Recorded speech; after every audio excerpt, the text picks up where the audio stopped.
Hello tout le monde, j'espère que vous allez bien. Vous écoutez le podcast Vivre de sa passion avec Safa Neri, auteur du livre Vivre de sa passion qui est disponible sur Amazon.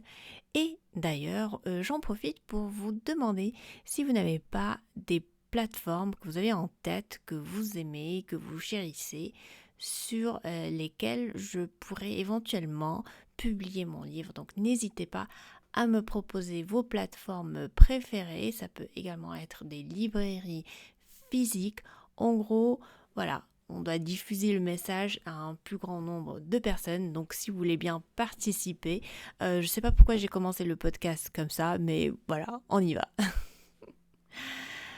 Alors aujourd'hui, le sujet, c'est que vous n'êtes pas un panneau publicitaire, c'est un petit peu un coup de gueule et je vais essayer vraiment d'être super concise et précise, comme ça je m'étale pas trop sur le podcast, mais en gros, euh, c'est un sujet qui m'interpelle beaucoup parce que je vois énormément de personnes qui portent des vêtements qui s'affichent avec des produits où on voit clairement le logo de la marque. Et je me dis à chaque fois, mais pourquoi ils font ça? Pourquoi ces gens aiment s'afficher avec un gros marquage sur le t-shirt ou sur un sac de sport ou voilà des choses comme ça ou même des boucles d'oreilles avec le logo de la marque. Et je me dis, mais why? Why?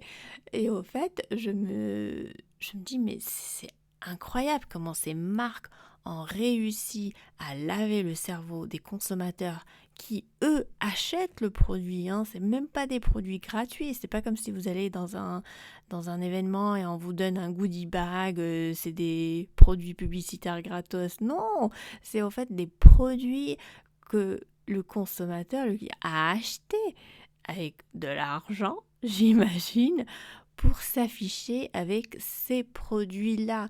Généralement, c'est des produits de mode ou de luxe et on se laisse séduire par ces marques, par ces logos.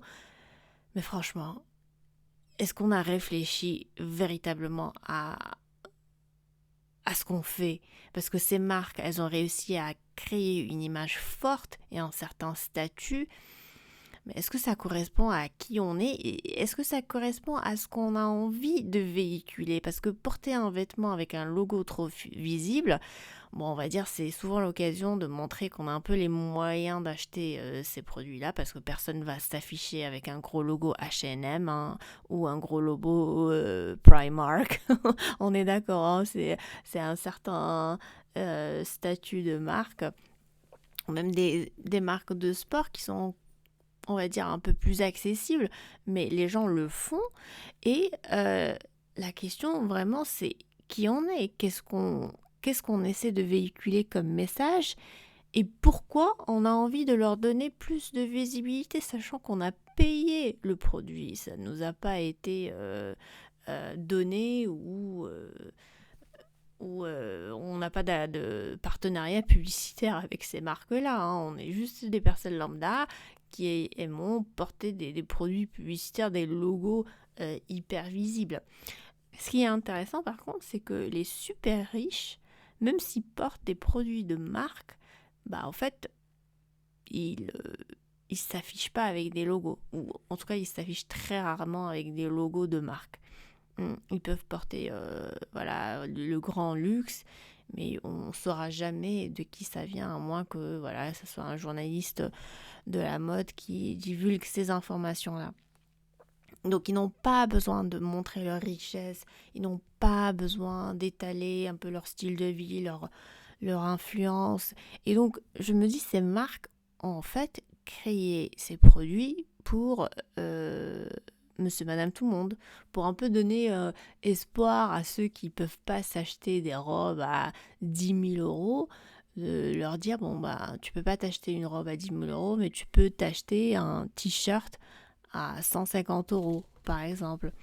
Donc on sait qu'on peut aussi trouver de la contrefaçon.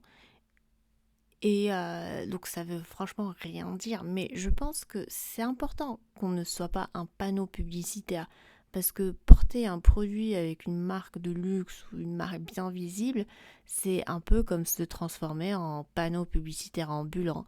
Donc les marques, elles profitent de nous pour faire de leur publicité gratuitement. Et en plus, c'est vous qui payez pour vous afficher avec leurs produits, alors qu'on devrait vraiment être maître de notre propre image. Donc pourquoi laisser une marque prendre le contrôle de notre style et de notre identité? On ne doit pas être les porte-étendards d'une entreprise, surtout si ça ne matche pas, si ça ne correspond pas à notre vision personnelle, et surtout si ça les aide uniquement à s'enrichir, à être plus connus et à vendre plus. Donc franchement, euh, c'est un petit appel que je fais aujourd'hui, c'est faites attention la prochaine fois. Juste faites attention. Regardez si vous faites partie de ces gens-là qui aiment porter des lunettes avec des gros logos bien visibles. Bien entendu, parfois on ne peut pas éviter ça parce qu'ils mettent leur nom un peu partout, c'est incrusté. Mais quand c'est discret, je pense que c'est pas méchant. Le problème, c'est quand ce sont de gros logos qu'on voit et qui sautent aux yeux, là, ça devient un problème parce que c'est pas normal, qu'on soit utilisé de cette façon-là. Donc voilà, c'est un petit appel pour une prise de conscience. J'espère que ça vous donnera envie d'être un peu plus, aussi d'en parler autour de vous pour vraiment sensibiliser un maximum de personnes pour qu'on ne se fasse pas utiliser, qu'on ne soit pas juste voilà, des moutons. Et n'oubliez pas que ce qui fait notre valeur, c'est pas le logo qu'on souhaite porter, mais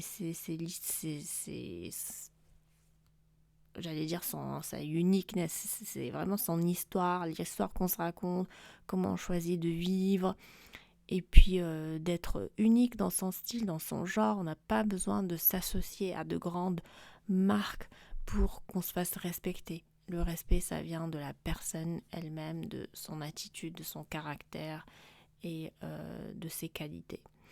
Voilà mes chers amis, j'espère que ce petit podcast express vous aura plu. N'hésitez pas à me laisser un commentaire dans les commentaires. Et du coup aussi, vous pouvez les laisser sur Spotify si vous ne le savez pas. Vous pouvez laisser un commentaire ou m'écrire directement sur LinkedIn. N'hésitez pas non plus à aller regarder mon livre Vivre de sa passion, comment transformer ses talents en revenus réguliers, parce que c'est vraiment ma passion de pouvoir transmettre cette passion à d'autres personnes et à ce qu'elles puissent vraiment monétiser leur expertise, leurs compétences et leur passion. Je vous dis à très vite sur ma chaîne et prenez soin de vous. Ciao ciao.